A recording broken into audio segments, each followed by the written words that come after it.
This isn't something out of a history book or Russian politics. It's how our world works today. And to understand where we are, we need to know how we got here. The old oligarchy of industrial magnates didn't just disappear. It evolved into the new oligarchy of tech billionaires. It's the same game with just new players and updated tools, but the cost has always been us. I'm Fully Live, and I explore how the people at the top hold you down.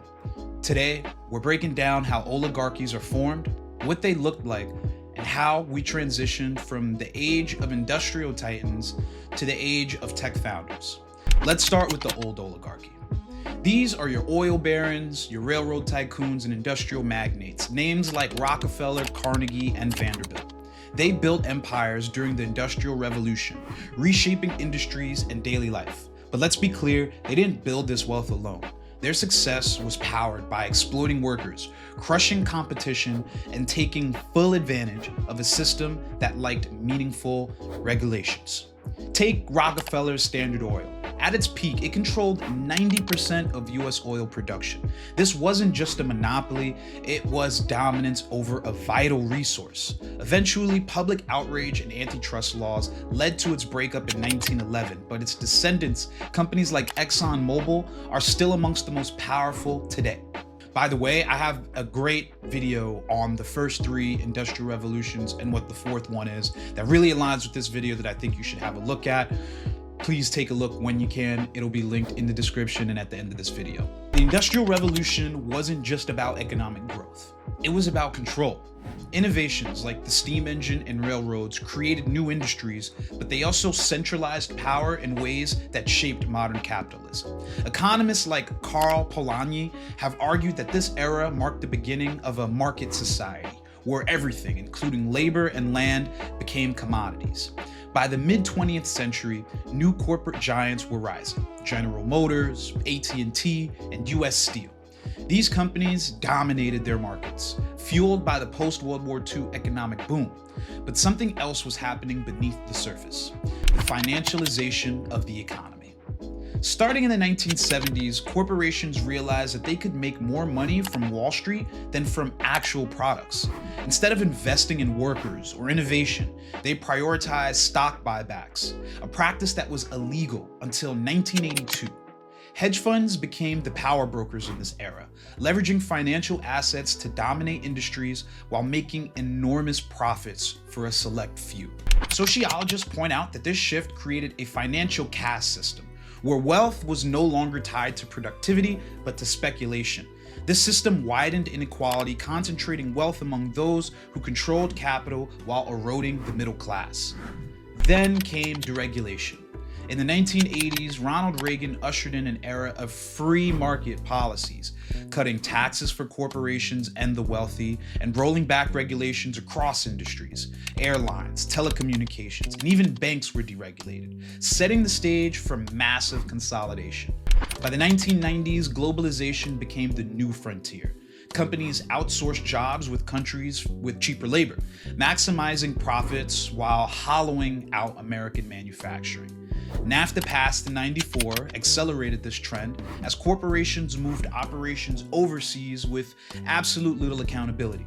And then there was the media consolidation. In '96, the Telecommunications Act deregulated ownership limits, allowing companies to buy up radio stations, newspapers, and TV networks. Today, 6 corporations control 90% of US media, shaping what we read, watch, and believe.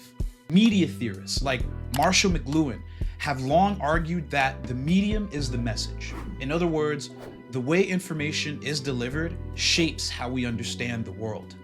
When a handful of corporations control media, they don't just inform us, they frame the narratives that guide our beliefs and decisions.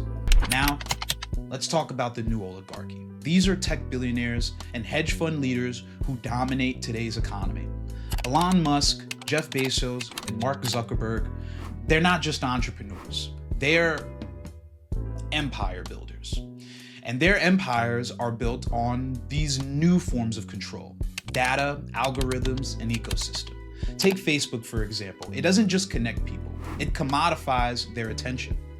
Studies in neuroscience show that platforms like Facebook or Instagram exploit our brain's reward system, creating addictive feedback loops that keeps us scrolling, and feeding them data. Amazon, meanwhile, controls 40% of US e-commerce. But it's not just about retail. Amazon Web Services powers much of the internet, giving Bezos influence over industries far beyond just shopping. And that's very dangerous. Behavioral science reveals how these companies use choice architecture to manipulate us. Whether it's the buy now button on Amazon or the autoplay feature on Netflix, these designs are engineered to guide our decisions, often in ways that benefit them more than us. A turning point in solidifying this power that corporations have was the Citizens United ruling in 2010. This Supreme Court decision allowed corporations to spend unlimited money on political campaigns, arguing that corporate donations are a form of free speech. Translation: companies could now legally buy political influence. That's very dangerous. Deregulation, lobbying, and financialization created the perfect storm. The new oligarchy used these tools to dominate tech, retail, and even finance itself. But here's the thing, this isn't the first time power structures like this have been challenged.